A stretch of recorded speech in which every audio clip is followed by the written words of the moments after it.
Gift સિટીમાં દારૂની છૂટછાટ વધારવા મુદ્દે ભાજપ કોંગ્રેસ આમને સામને આવી ગઈ છે। શ્વેત ક્રાંતિથી ઓળખાતા ગુજરાતમાં દારૂની છૂટ અપાતા કોંગ્રેસે સરકારને આડે હાથ લીધી છે।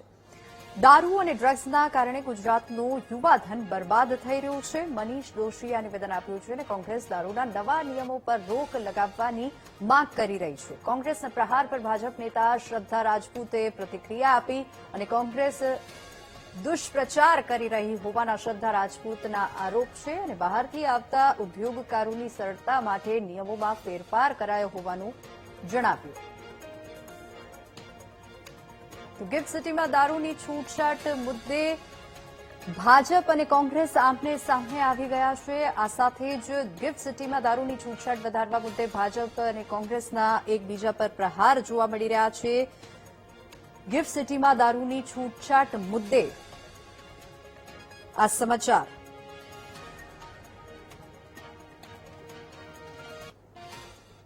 ગુજરાતની ભાજપ સરકારે એના બુદ્ધિના દેવાળિયાનો વધુ એક નિર્ણય ગઈકાલે જાહેર કર્યો કે જે બહારના રાજ્યોમાંથી આવશે માત્ર આઈ કાર્ડ બતાવીને પોતાને દારૂ લઈ શકશે અને પી શકશે।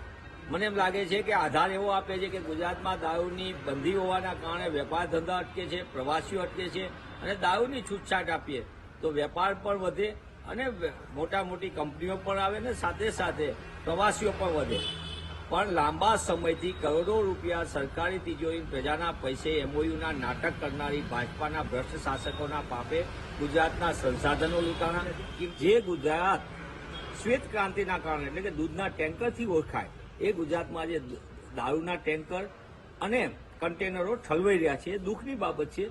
અને સાથે સાથે ડ્રગ્સનો અને નશાનો કારોબાર પણ બે રોકટોક ચાલે, જેનાથી ગુજરાતનું ભવિષ્ય બરબાદ થયું છે।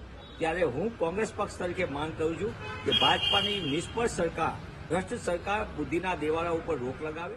કોંગ્રેસની નીતિ અને એમાં બી ખાસ કરીને ગુજરાત કોંગ્રેસની નીતિ એ રીતે રહે છે કે કઈ રીતે વિકાસના મુદ્દાનો વિરોધ કરવો, કઈ રીતે ગુજરાતની ઉદ્યોગ નીતિનો વિરોધ કરવો અને ગુજરાતની અંદર જે વિકાસ થઈ રહ્યો હોય, યુવાધનને જે રોજગાર મળી રહ્યું હોય, વિપુલ પ્રમાણમાં જે ઉદ્યોગો